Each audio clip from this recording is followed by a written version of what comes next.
UP के फतेहपुर जिले में समाजवादी पार्टी कार्यालय में शीर्ष नेतृत्व के निर्देश पर पूर्व निर्धारित मासिक बैठक आयोजित हो गई।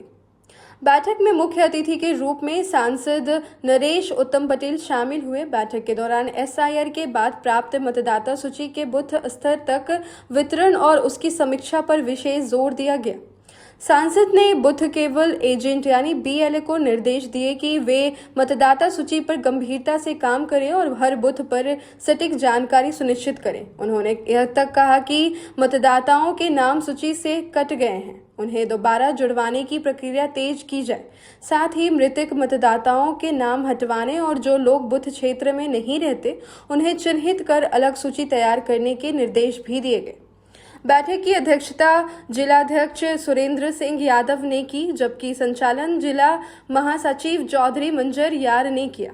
इस दौरान संतोष द्विवेदी, चेयरमैन राजकुमार मौर्य, वली अल्लाह, दलजीत निषाद, वीरेंद्र यादव, विपिन यादव, प्रवक्ता जगदीश सिंह, एडवोकेट धर्मपाल पटेल, सोमवती, संगीता राज पासवान सहित सैकड़ों कार्यकर्ता मौजूद रहे। कुल मिलाकर बैठक का फोकस बूथ स्तर पर संगठन को मजबूत करना और मतदाता सूची को त्रुटि रहित बनाना रहा, जिससे आगामी चुनावों में पार्टी को फायदा मिल सके।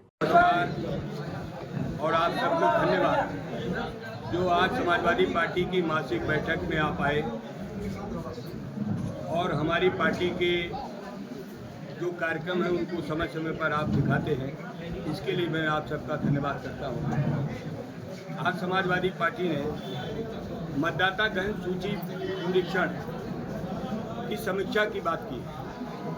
10 तारीख को मतदाता सूची जिला निर्वाचन कार्यालय से जिला अध्यक्ष जी को मिली थी। जिला अध्यक्ष जी ने, महामंत्री जी ने वो मतदाता सूची अपने विधानसभा अध्यक्षों के माध्यम से, सभी सेक्टर के माध्यम से सभी बूथ अध्यक्षों तक पहुंचाई कि हर बूथ अध्यक्ष अपने गांव में मतदाता सूची का सही ढंग से निरीक्षण कर ले और निरीक्षण करके छूटे हुए मतदाताओं का नाम अंकित कर ले और छूटे हुए मतदाताओं का फॉर्म 6 नंबर भरे।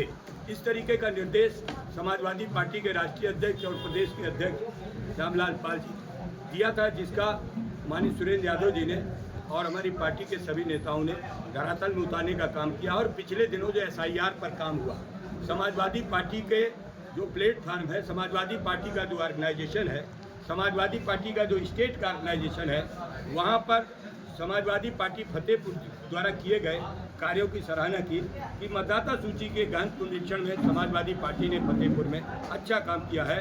और फिर उनको आदेश किया कि अभी भी जो 10 अप्रैल को मतदाता सूची जारी होगी वो मतदाता सूची को जनता तक पहुंचाएंगे, कार्यकर्ताओं तक पहुंचाएंगे और मतदाता सूची का गहन पुनरीक्षण करेंगे, क्योंकि सरकार की नीयत अच्छी नहीं है।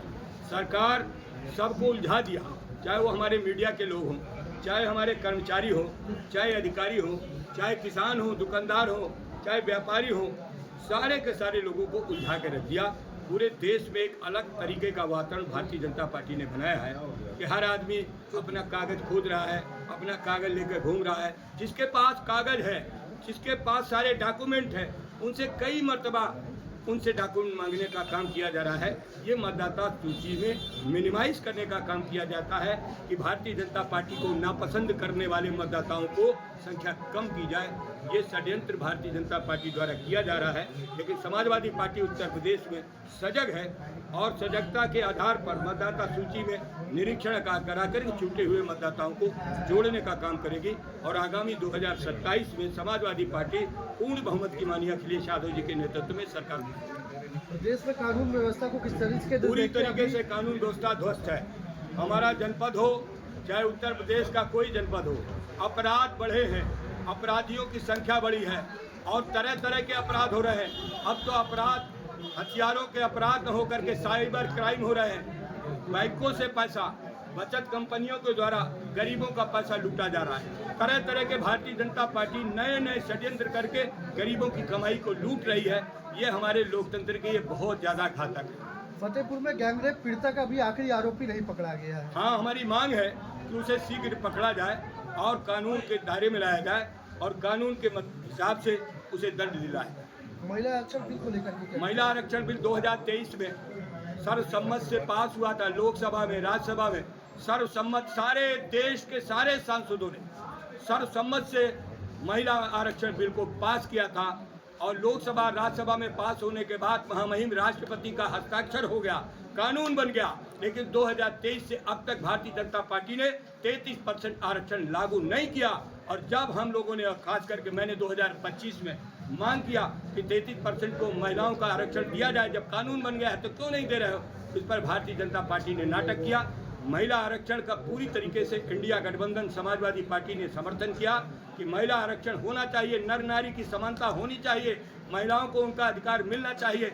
और जब लोकसभा और राज्यसभा में कानून पास हो गया है तो इसे क्यों नहीं लागू कर रहे? 2024 में लगा देना चाहिए था।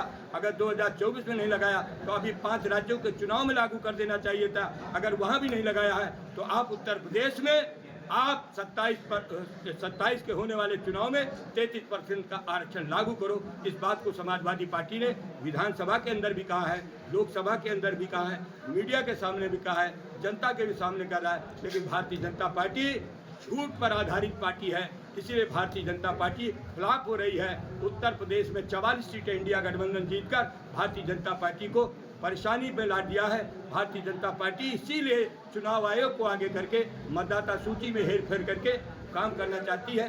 इनके मंसूबों को किसी भी तरीके से हमारे जिले की जनता, हमारे प्रदेश की जनता इनके गलत मंसूबों को पूरे नहीं होने देगी। बंगाल चुनाव में बीजेपी कह रही है कि हम जीत रहे हैं। जो आपके सर्वे आ रहे हैं, हम बहुत लोगों की बात देख रहे हैं कि सर्वे में तो ये आ रहा है कि ममता बनर्जी पुनः सरकार बनाने जा रहे हैं। हम तो बंगाल गए नहीं, हमारी पार्टी वहाँ लड़ी नहीं, लेकिन मीडिया आप ही सबके माध्यम से हम सुन रहे हैं, समझ रहे हैं, देख रहे हैं कि ममता बनर्जी जी वहाँ पुनः सरकार बनाने जा रहे हैं।